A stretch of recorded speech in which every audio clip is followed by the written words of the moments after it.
getting his soda on.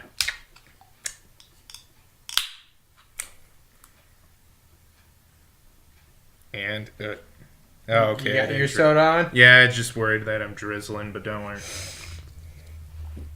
So yesterday we saw a movie. Yeah. One we've been waiting for quite some time. Probably for some of us about 16 to 4 years or 2 years, give or take. But yeah, yesterday we saw the new Godzilla movie, Shin Godzilla, which is pretty much the title. Like, in English, like Shin could either mean new or God or true or whatever. It means a lot of things in Japanese. But yes, we saw Shin Godzilla. It means whatever you want it to mean. Yes. So, seems like that's the easiest way to, like, just say, you know what, just make up your own title for this Godzilla movie. Pick whatever you want. Choose your own adventure. You know, personally, after watching the movie, I kind of wish they went with Earth versus Godzilla. That can make sense, but I'm guessing they didn't want to go too cheesy with it. Well, yeah, I know there's a strong focus on, like, the Japanese government trying to, like, defeat Godzilla, but this seems to be the first one where there is a lot of foreign powers, like, actively involved in trying to stop Godzilla. I know it's not just Japan. Like, this is one where it's most definitely the world's problem. Yeah, it really does try to.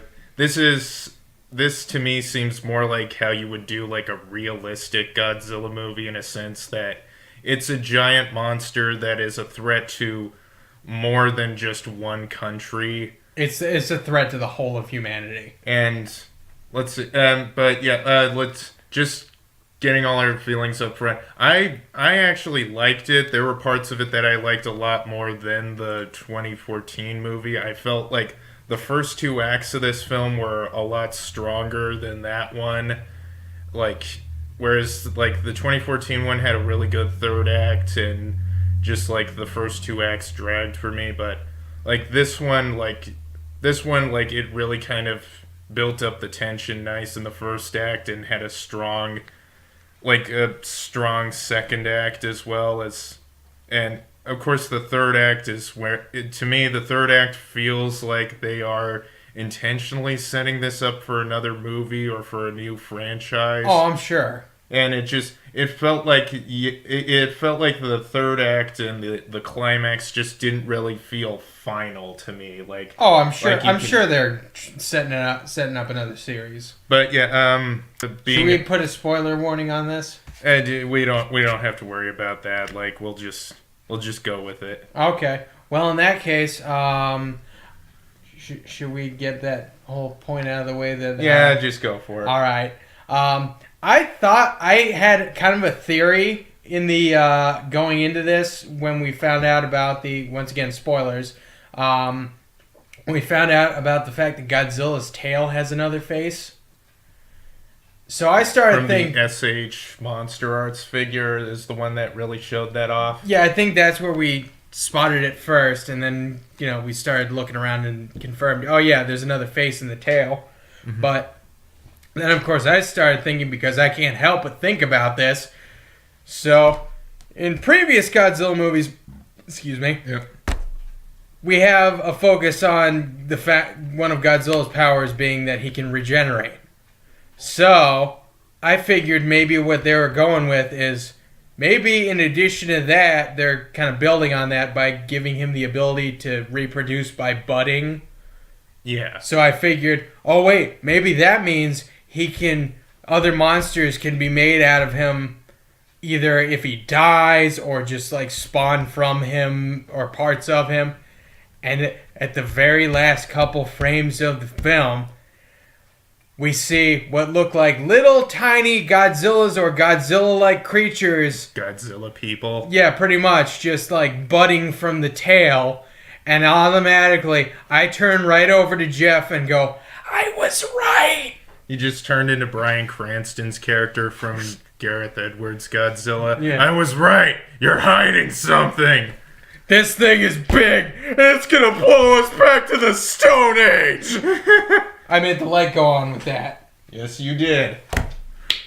But Yay me! and the one thing that I kind of speculated on, but I thought that maybe like by the time like they were advertising this movie in Japan, that it would be the first solo Godzilla movie in about 30 some odd years, like in the sense that there are no other monsters like that Godzilla's actively fighting. It's just Godzilla just wrecking stuff. And the only thing he really fights is the military. Yeah. He It's not even really he fights them at most points. In most cases, he's just, doing as Godzilla does and just decimating them. Right. And we'll get more into that later. But yeah, I when it came to the tail on its face, I always kind of thought You that... said tail on its face. Face on its tail. Damn it. I can't tell which end is which now. Oh my god! Zilla. Yeah. But yeah, let's get into the whole monster aspect. For starters, yes, Godzilla's the only real kaiju giant monster in this movie, but he starts out like not as Godzilla. It's like a Godzilla tadpole in the beginning. Yeah, it's like Godzilla morphs through several different forms that are considered their own separate monsters before he finally becomes Godzilla proper, in other words, the giant dinosaur-looking thing. The movie starts out where, I guess the Tokyo or Japan's like underwater tunnel, sort of like New York has their underwater, like the Tokyo Aqua Line. I hope I got that right, but it's the Aqua Line.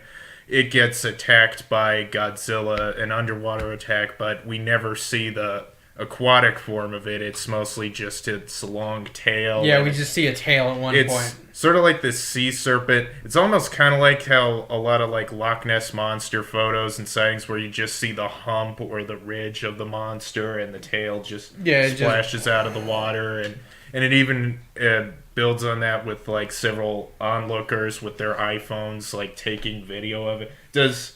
No, that's the other thing about the way this movie is filmed too. I should also mention it was directed by this movie had two directors working on it, Hideki Anno and Shinji Higuchi. Oh yeah. Hideki Anno is the creator of Evangelion, and you can kind of see that in some like the obviously the darker portions. Yeah, and this is the first thing of Hideki Anno's that I've really seen, and I think he really does a good job. Yeah, I thought he did a good job with this. And I guess handling all the monster or special effects scenes is Shinji Higuchi. He directed the 2 live-action Attack on Titan movies. Okay, yeah. And I think before that it was like a remake of a Japanese disaster movie called The Submersion of Japan. And, he did a remake of that? Oh. Yeah, and he also remade Akira Kurosawa's The Hidden Fortress. I might have to see that one too. Yeah.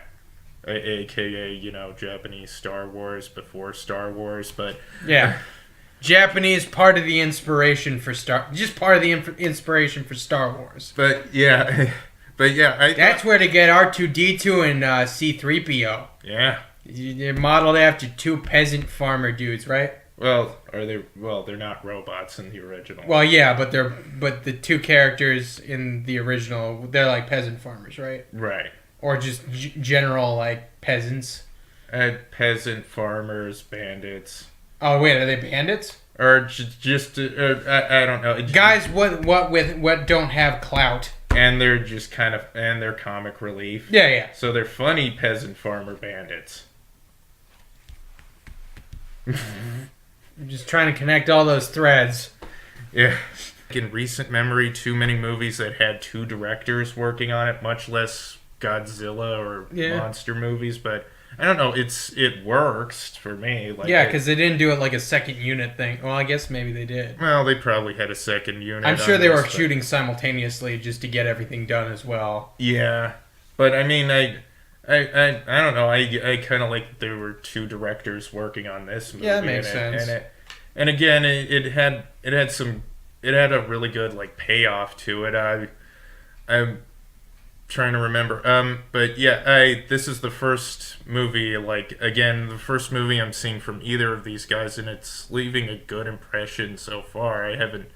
Visual effects for this movie, like you said, like some of the CGI was a little obvious, especially in the beginning where, okay, going back to Godzilla's different forms, like when Godzilla leaves the water, he's kind of waddling around like this little sort of puppy Godzilla kind of, but yeah, he's it's still like a pretty tadpole dinosaur thing with big ol' eyes. big. Yeah, and And gills. Yeah, Pendulous gills. that spill blood. Yes. And I feel it seems like even though they know they're coming after the American film, and there's a few things that they borrow from that movie, like for example the gills, like the whole Godzilla with gills started in the 2014 movie, and I guess a lot of the Toho guys realized, why don't we think of that? So I guess they were just kind of like, that works. Let's use that. Yeah, that honestly kind of makes sense for Godzilla since he spends most of the time in water. Yeah, I mean, he spends more time in water than... Burp. Yeah, excuse me. Just then burp up a ton of blood. Just comes out of gills that show up.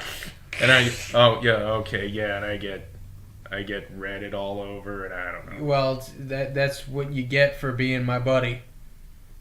It's not easy being your friend. So I'm the vestigial head on your ass then.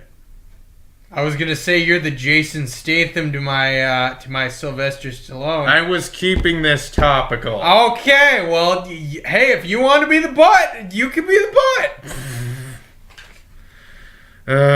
This is what it's amounted to. Yeah, just faces on asses.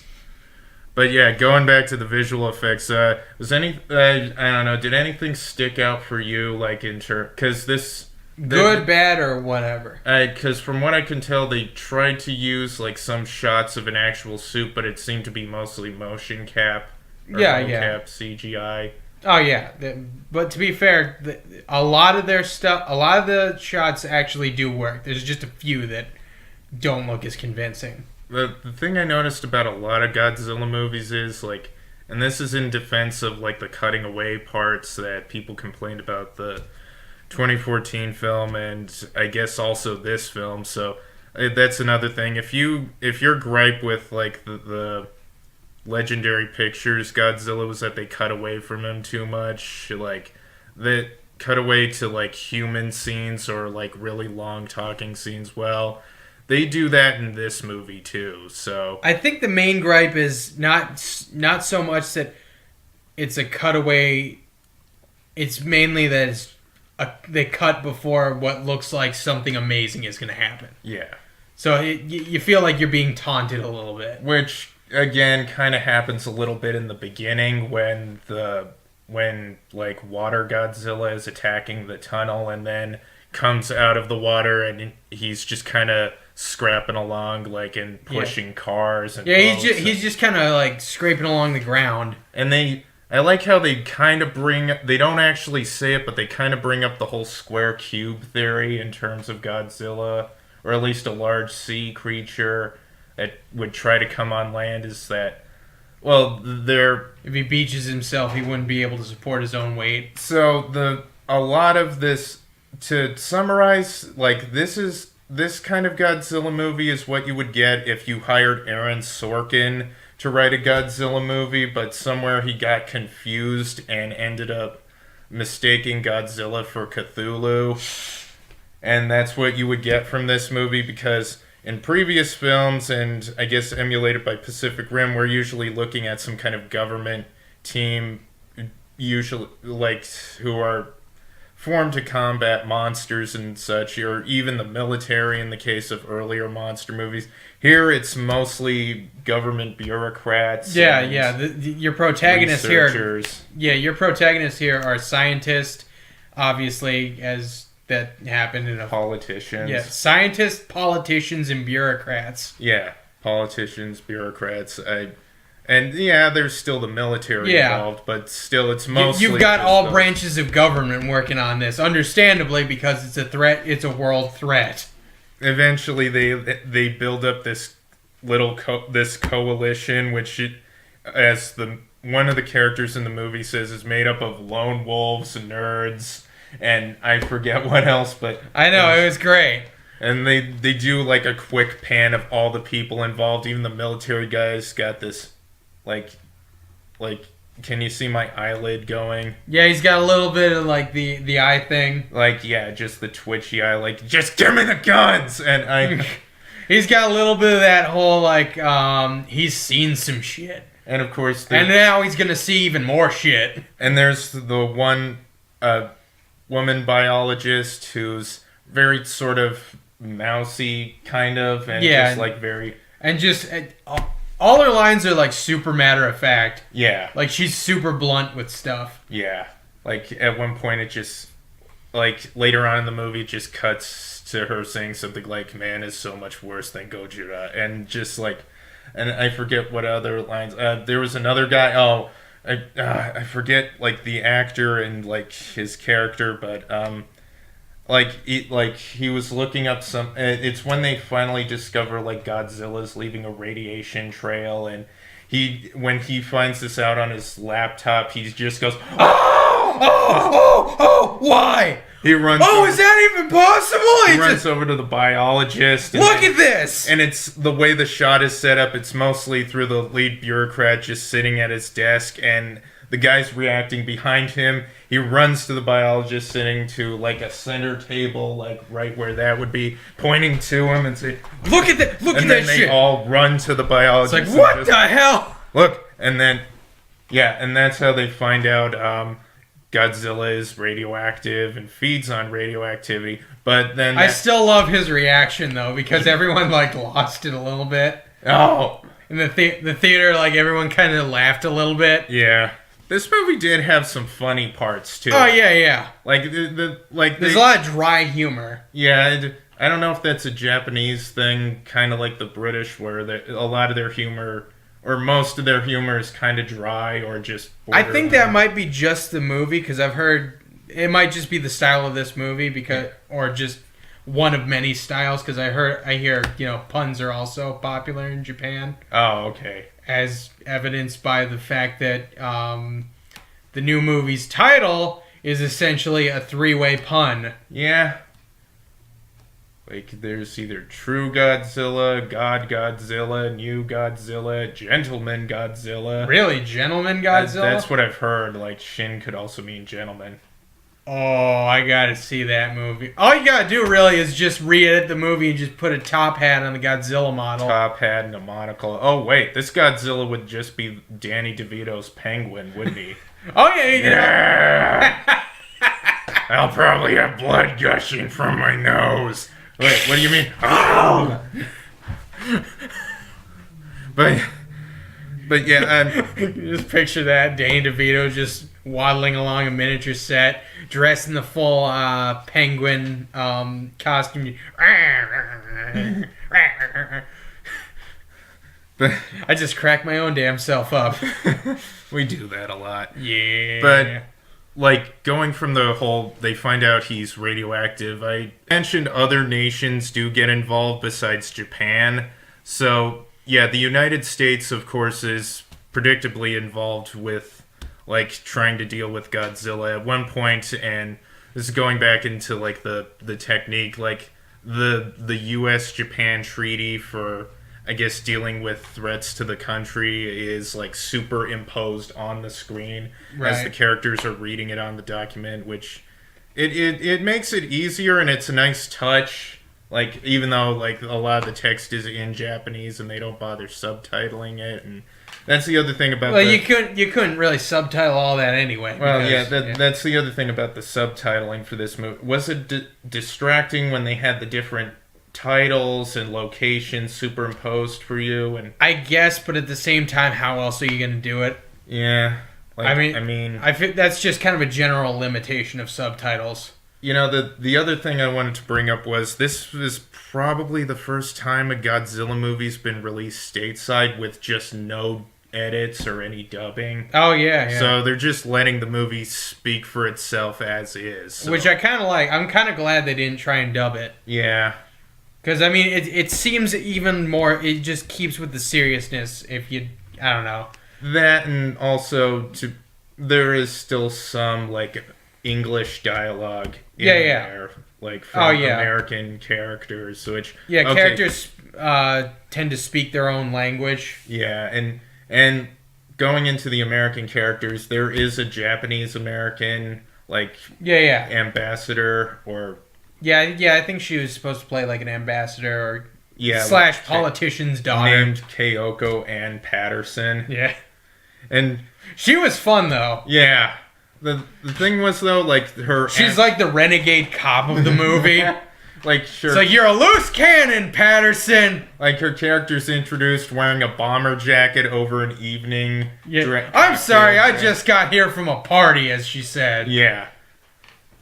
Like, are the stores... You got an attitude problem, Patterson. A little. I want to give her own movie. Yeah. I want to see a loose cannon cop movie with this lady. You know, if they did give her own movie, maybe they should explain, like, her accent a little bit. Because I noticed, like, even though she is Japanese American, they didn't really explain, like, how, like... I figured that was just kind of a general thing of, like, you know, what you could achieve with the cast you had. Well, that's what I heard. Like, the actress didn't really have a full grasp or didn't really know English, so they had to learn it phonetically. Yeah.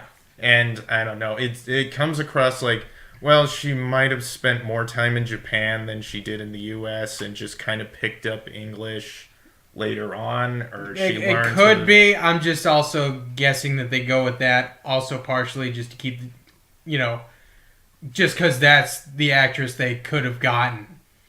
Oh, that was the only actress they could Well, get? I mean, like, that was their choice as opposed to going specifically for a Japanese-American actress or like in Japan. Or, I don't know, try to look for an actress in Japan who worked on English language productions. Yeah, I guess. Well, either way, once again, Toho might not... I don't know if they still do, like, actor contracts or, like, you know, if...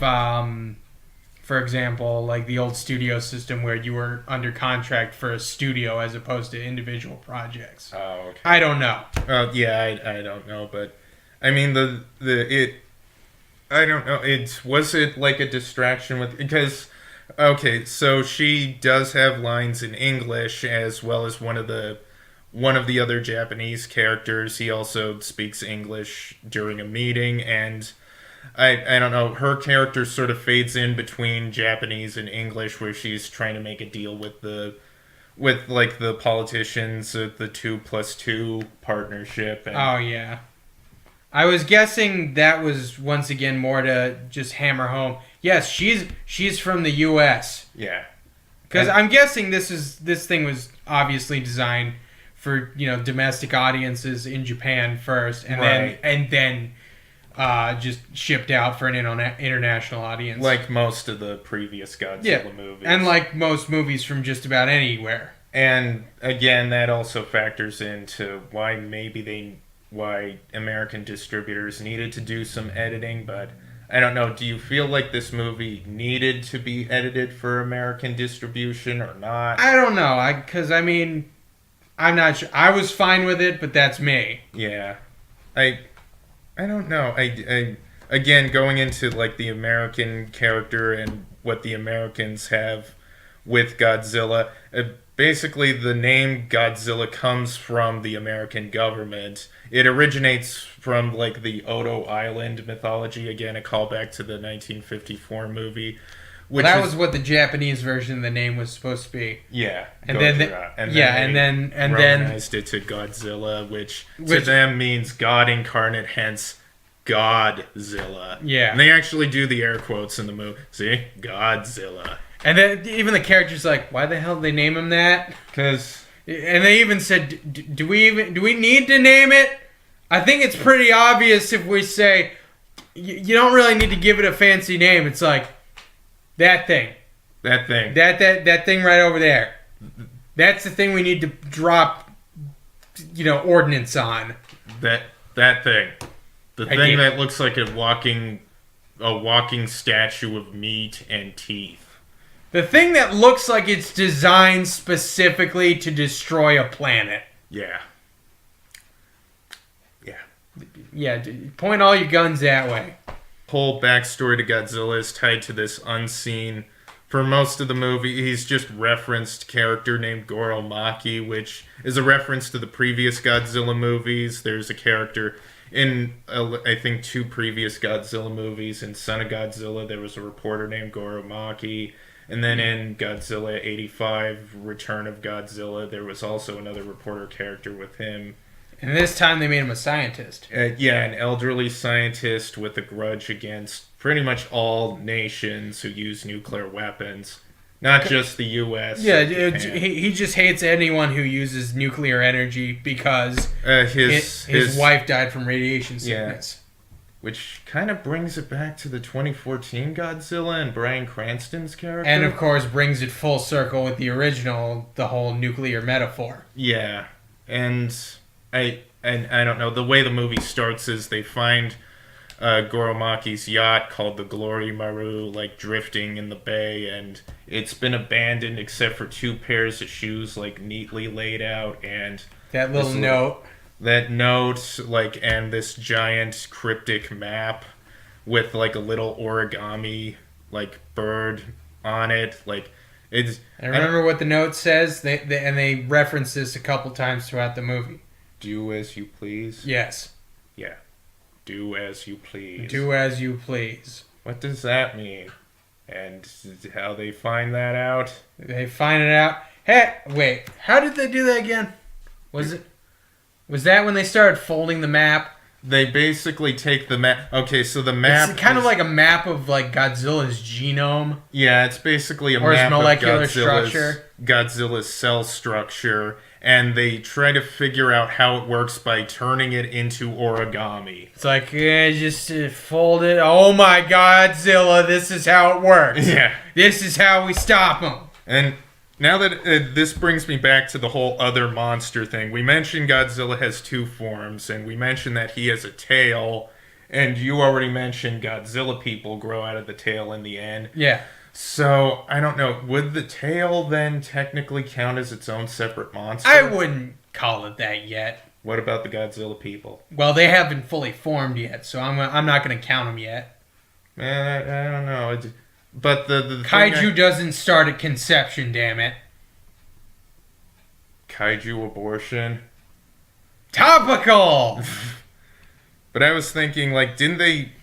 I don't know if this was hinted or they actually said this in the dialogue, but is Godzilla supposed to be like just like this collective of different cells or different microorganisms that just adapted to all the toxic waste the American government was spilling into the Pacific Ocean? That might have been, I'm not sure. Which is, again, that's the new origin for Godzilla. Instead of nukes, it's dumping toxic waste into the ocean.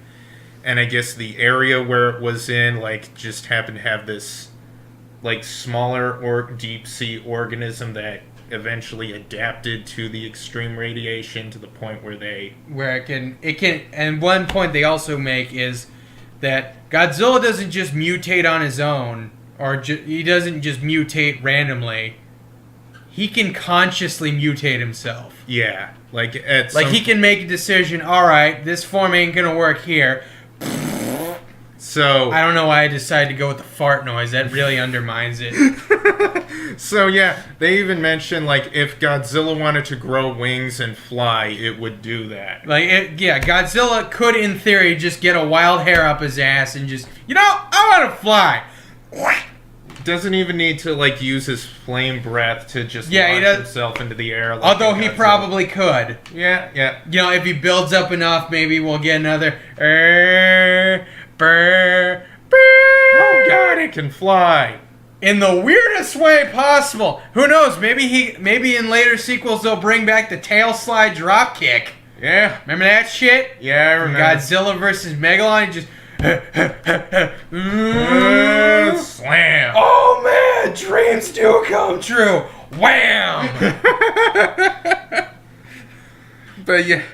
But going back to the other monster thing, like, if Godzilla's made up of smaller micro... Oh, that reminds me. Yeah.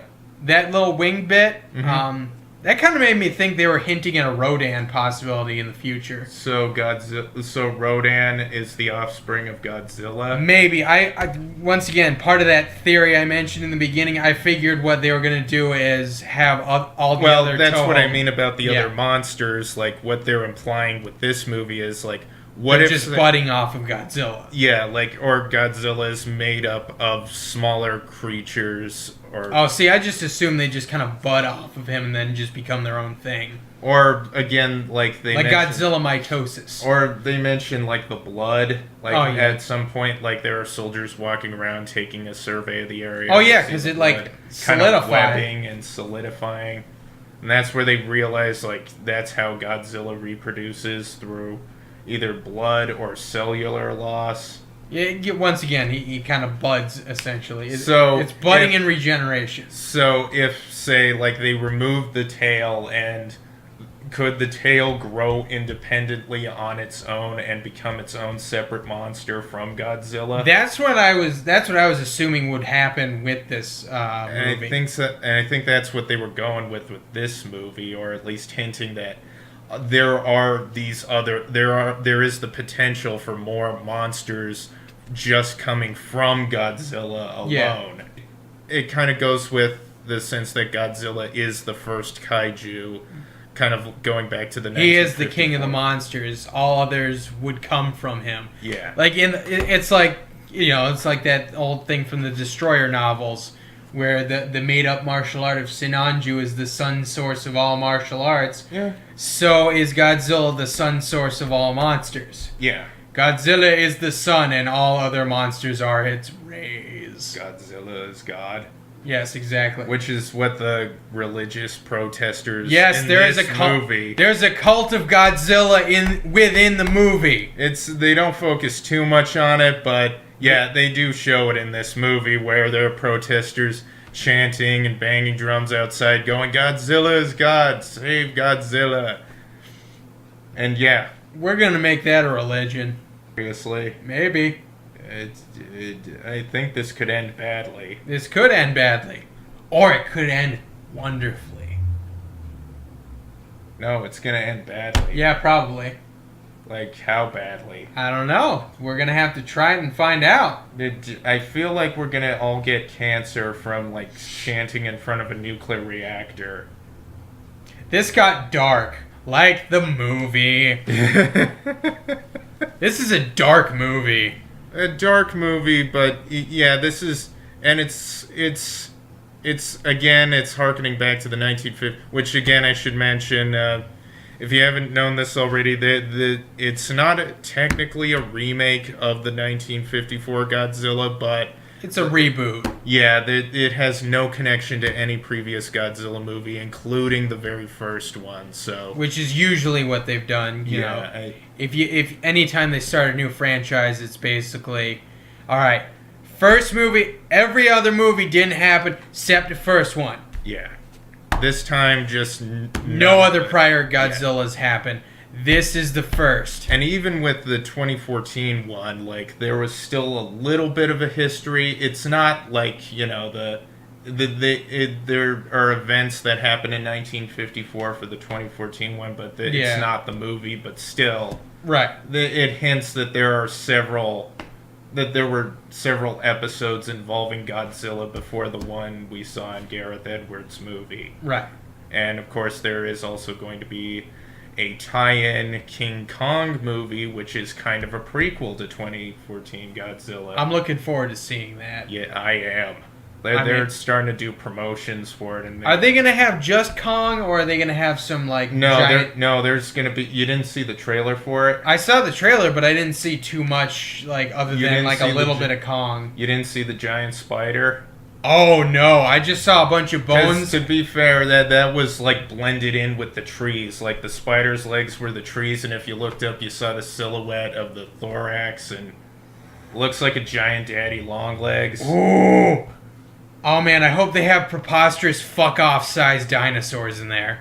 Dinosaurs, or since, again, you know, it's tying it in with the Godzilla reboot, they just have full-blown kaiju living with... Well, yeah. They'll just be, like, dinosaur-esque elder gods, essentially. Yeah. Because that's what it seems like they're driving at with giant monster movies now. Yeah. It's less mutants and aliens and more just elder gods. Yeah, going back to like the H.P. Lovecraft Cthulhu thing, it seems like kaiju, or at least Godzilla or just general kaiju stuff, are starting to become the closest film version of those characters or monsters we have now. Yeah. And I don't know. I guess it just kind of works. Like, you know, you just go with, all right, we got this thing that's more powerful and beyond anything we've ever seen. Might as well, you know, equate it to a god. yeah, Closest thing we've ever, like, physically seen to one. when the military launches attacks against Godzilla, it defends itself in the usual Godzilla way. Well, first let's start with when they start with the attack helicopters and stuff. You know, normal conventional weapons are just bouncing off them. Like as you quietly said to me in the theater when, you know, they're firing on him, it's ping zang. He's deflecting the bullets. The power of his rocket. Yep. To quote Patton Oswalt, but Godzilla has a really thick, tough hide, almost like he's made of stone. I'm sure, because I mean, and let's get through this in order. The first time Godzilla uses his atomic breath in this movie is a night scene. It is the only like monster attack scene at night, and it is the highlight of the movie. they give you your money's worth for that. Yeah. Because it's his atomic breath in this one is a multi-stage process. Yes. Okay, here's how it starts. Jaw widens, splits open. Like a cobra. Like a cobra, except even creepier. Uh-huh. Like, because the chin splits and you see, like, the... Bones and yeah. skin stretching. Yep. And then... He leans down towards, like, blowing into vomiting street this level. shit out. Vomiting out what appears to be smoke that's traveling all down the different avenues and Like, streets. it starts out with smoke and intense heat. And then it turns sparking. and then a huge fire, and then it just kind of narrows into the beam. So he's basically a giant, massive, like, city-size acetylene torch. Yeah, and as the flame just starts billowing out and he raises it, the flame is just starting to adjust itself into a thin, concentrated purple beam. Like it just kind of, Once again, it's like a blowtorch. He's like a giant blowtorch that he's adjusting. Like, there it goes. And you could just see that his flame breath is like the flame itself is beginning just a few meters away from it. Like it's not actually coming from his mouth, but it's like beginning from his mouth. Yeah, it just kind of, and then just concentrates in. And it just starts slicing through buildings. And then his eyes roll over too. Like his eyes glaze over like a fucking great white shark. Yeah, eyes glaze over. Or not glaze. I think they actually start glowing a little bit too. A little bit. A little bit. But no, we're not even done yet. There's more. Yeah. So anyway, there are these stealth bombers that the Americans bring in to drop bunker busters on Godzilla, and they do work. He starts bleeding. Like causes a blood geyser to shoot out from his back, but then. Isn't that what initially starts the fire breath? Yeah, like when Godzilla is wounded, that's Godzilla. That's how he reacts. Okay, all right. We're gonna do it this way. All right. Let me adjust this. Oh God! Cars are flying, blowing everywhere. It's like the scene from Independence Day. Like this is what Toho probably wanted the independent Dean DeVellin and Roland Emmerich to do with Godzilla, but they just didn't because they're assholes. It's like fuck it, you want something done right, you do it yourself. Yes, and you and I just pretty much then and now just regress to 12-year-olds. Yes, we just turned 12 again, like woo, woo, and then of course like we mentioned the spine beams. Godzilla leans over. Just It's like a fucking Pink Floyd show coming out of his back, but it blows shit up too. Yeah, just starts taking out the 2 stealth bombers. Just cutting shit diagonally. Yeah. And that's Godzilla releasing his flame breath, and also no, we're still not done. After he's done doing all of that, it just drains so much energy out of him, he decides to turn to fucking stone, and that's his way of sleeping for 15 days. Like, just sleeping. To be fair, if you did all that shit, I imagine you would need at least a 15-day nap. You need a half a month nap after all that shit. And didn't you say, like, the first time we saw, like, the 2014 Godzilla, when he used his atomic breath in that movie, you kind of imagine, like, for this Godzilla, it would have kind of drained some energy out of him. Yeah. Like, I feel like that's doubly so in this movie. Oh, yeah, because he just unloads. Yeah.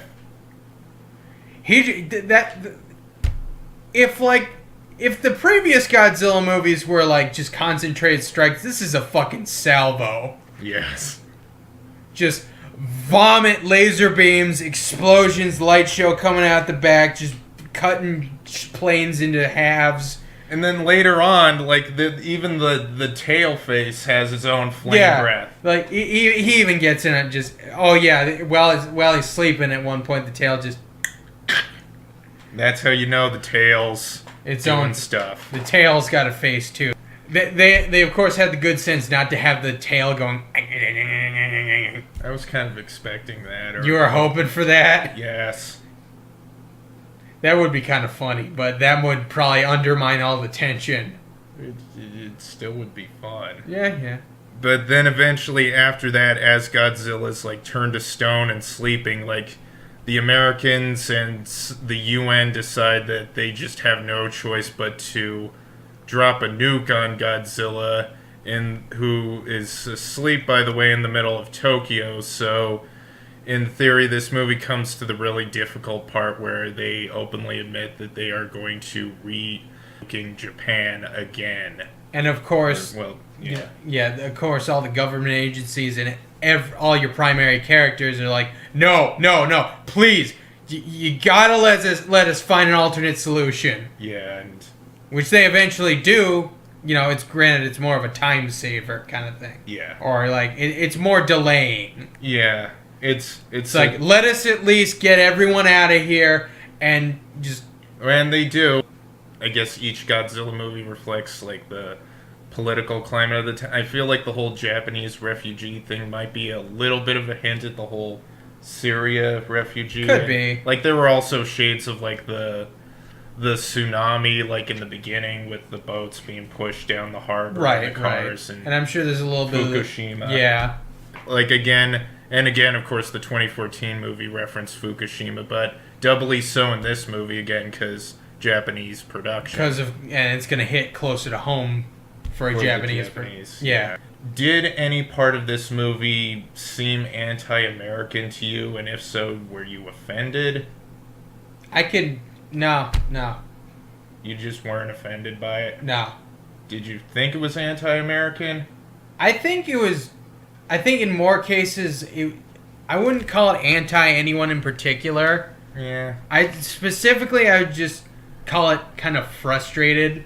You know what, the like, Japanese, just generally frustrated with a lot of the way the Japanese politicians react to the Americans in this movie is more like, these guys again. Yeah. Like, but rather than like It's not. It's like, more. that's the one that I wasn't. I'm kind of glad to say I wasn't expecting absolute hatred or just like I heard early reviews said the portrayal of Americans was kind of negative or quite negative in a sense that they knew about Godzilla, tried to keep him under wraps, and they silenced the one Goro Maki scientist. And like, didn't you say like they had, or didn't the movie say like they wanted a monopoly on the technology that could be produced by Godzilla? That might have been also. I think that might have been in there too. Yeah, but you said also like the decision to to nuke Japan was basically more so for the U.S.'s security, because they do mention in this movie there's a 13% chance of Godzilla attacking the west coast of the United States. And right. I kind of generally figured, this is one of these things that it's going to start out as Japan's problem and then eventually become the entire world's problem either way. Right. And even then... and I'm sure in the future movies, they're going to make it the entire world's problem. Yeah. You might get up to a point where you have a destroy all monsters bit. Or they end up rebooting G-Force for this. Ooh. Yeah. Think about that. New G-Force. Oh. Shin G-Force. I hope Shin G-Force doesn't become Shin G-Force and we get a bunch of, depressed Evangelion kids piloting Mechagodzillas, because they're not going to get in the goddamn robot. There we go. I said it. You just pissed off Evangelion fans, didn't you? I think there's even a ton of Evangelion fans that are just with me on that. There's seriously, I've seen a ton of memes just devoted to the whole, God damn it, Shinji, get in the fucking robot. Get in the fucking robot that's really just like a half alien giant that we just put in armor. Yep. And gave giant weapons to. Just a genetically engineered half alien giant. It's a weird show. Yeah. Actually, it starts out kind of like, oh, okay, this is kind of cool, fighting alien monsters, and which are kind of like Pacific Rim. It's a little bit, yeah. That I'm sure that's one of the many sources Pacific Rim got their stuff from.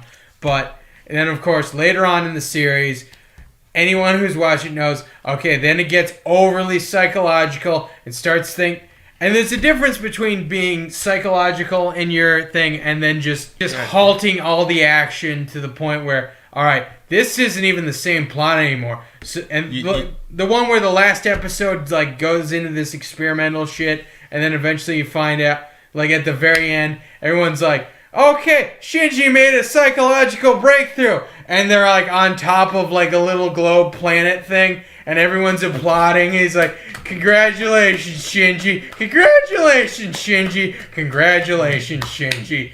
You're not, messed up anymore, I guess. I don't fucking know. And then everyone got mad, and then they made a bunch of movies trying to rectify it. There's my rant. I'm sorry. It's okay.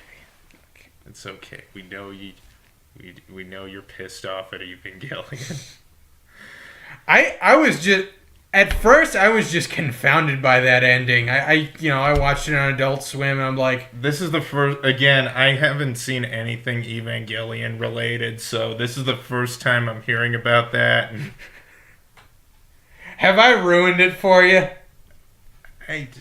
Or do you just want to see it more now, just so you can be like, what the fuck is going on? I don't know. I don't know what to think now. In terms of Japanese hierarchy, Godzilla holds precedence above other. It's okay. It's in terms of Japanese. What's the chain of command? Okay, media hierarchy. Yes. Okay. Well, I'll probably put. I don't know. Godzilla and Akira Kurosawa are fighting for the top. Which, to be fair, they could share it since the two guys were friends. That just fun fact: Ishiro Honda and Akira Kurosawa were childhood friends, and buddies that just found out that I want to make movies. Yeah, me too. And also another thing, it's more a rumor, but it seemed like Kurosawa wanted to direct his own Godzilla movie, but I have no idea if it's true or it's just I would have loved to see a Kurosawa Godzilla movie. You know what? What if it turned out maybe there is an alternate reality where Kurosawa did direct a Godzilla movie and it's this Godzilla movie? It's like this, just decades earlier. Yeah.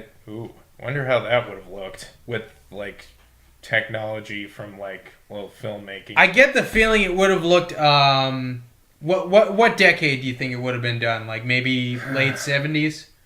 Like that, maybe that was sometime after Terror of Mechagodzilla. Oh yeah. Like it would. This would have been if Kurosawa would have done it, he would have done it like he would have done the Return of Godzilla essentially as this movie. But I'm guessing the effects obviously would look a little more Star Wars-esque. Yeah, because the time frame that came out. Because I can think of plenty of plenty of examples of cinema from around the world that did adopt a lot of the Star Wars techniques afterwards. Yeah. I mean, you see that in, for example, stuff like, trying to think, what was it, Ninja Wars? They have a lot of those Star Wars-esque visual effects. Ninja War, is that the Sonny Chiba one or Henry Sonata? Both of them are in that, yeah. Yeah. Oh, okay. We might have to watch that one. Oh, okay. Yeah. That's a weird one. I don't know. I really like the Star Wars-esque visual effects. Yeah. But yeah, I am. Final thoughts. Final thoughts. So bottom line, which recent Godzilla movie do you prefer? Oh, this one versus Godzilla 2014. Yeah, I'd go with this one. Yeah, I like this one more. You know, I'll say it again. This movie had a good first two acts that the last Godzilla movie was lacking. Like, even with Bryan Cranston, the movie, it was just pretty slow. It was kind of like it just really kind of crawled to its third act, which it had the 2014 one had a really strong act, but the first two acts didn't really impress anyone. So after Bryan Cranston leaves in that one, there's not that much to latch on. You're just waiting for the final battle at that point. Yeah. Which, of course, has the kiss of death scene. Yeah. Remember that? Yeah. Remember how the audience went... We all just, yeah! Yeah! About the same kind of reaction we had to Godzilla using his atomic breath in this movie. Yeah. There's less going on. You know what? But there's somehow more going on. At least, though, with the 2014 Godzilla, he was using his breath on something that deserved, like, getting its breath used on. This one, you're kind of like, oh, there's probably a lot of buildings and property and casualties from this. Like it's almost like the filmmakers saying, I dare you to find this awesome. I dare you. So go ahead, try and cheer. You can't. You can't. Yeah. People die. You can try, but you'll feel terrible about it. Japanese people? Yeah, I bet this scene is a lot more hard to watch for Japanese people. Americans? Yeah, I don't celebrate too much. Just those... Yeah, see those guys in the bombers? Yeah, they're Americans, and now they're dead. They have to explain to their families that... Yes, hi. So you see, Kevin, Bill, and Dave were flying over Tokyo, and their bombers were shot down, but not by any human combatant. They were shot down by a dinosaur made of meat and teeth and lasers. We are sorry for your loss. And their reaction is, we have a lot to process. Yes. It's like, I have several questions. As far as recommendations go, if you're a Godzilla fan, I know there's some Godzilla fans who are probably... They probably don't like this. Like, if you're expecting, like, the usual Godzilla movie where he is fighting monsters... But I mean, if you did enjoy those movies, then you'll definitely enjoy this, and... I think you might even find this as weird as Godzilla vs. Hedorah and some of the out there Godzilla movies. You think even Godzilla vs. Biollante you could compare this to? I'd give it more with Godzilla vs. Biollante than, for example, the Smog Monster or anything. Yeah. Because that was weird for different reasons. Yeah. That was weird for, like, hippies dancing around and, like, melting people and zombies or ghosts. Fish Lady. Fish Lady, yes, Fish Lady. But, Though don't get me wrong, I will be happy if we have one of those Godzilla movies as well. But you know what? if you weren't satisfied with this Godzilla movie, or you thought it wasn't like the Godzilla movies you enjoy where he's with other monsters, hold on. Next year there is going to be an anime Godzilla movie in 2017 from the same people who made it's from Polygon Pictures, from the same people who made Transformers Prime. I think it's not Tron Legacy, or I think it's the animated offshoot of that. They also made Star Wars: The Clone Wars. Those guys are doing the animation for it, and I think the script is being written by Gen Urobuchi. He did Gen Urobuchi. Oh, by the way, I looked up Gen Urobuchi. He wrote some hentai. Think about that. Yeah. Yeah, you know what? I'm not gonna hold it against him, because didn't the two guys who did Superman, didn't they like do some porn on draw some Superman porn on the down low for some extra bucks? What, Schuster and Siegel? Yeah, didn't they do that technically?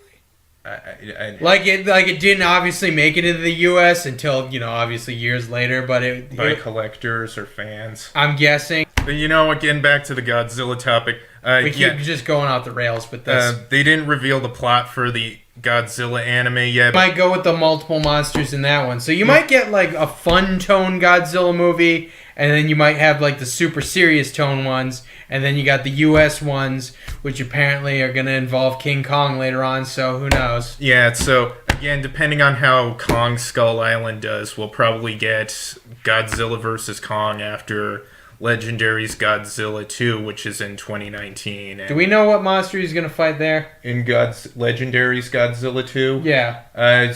So far, the monster lineup they're teasing for that is Rodan, Mothra, and King Ghidorah. Oh, okay. So they're going Ghidorah the three-headed monster with...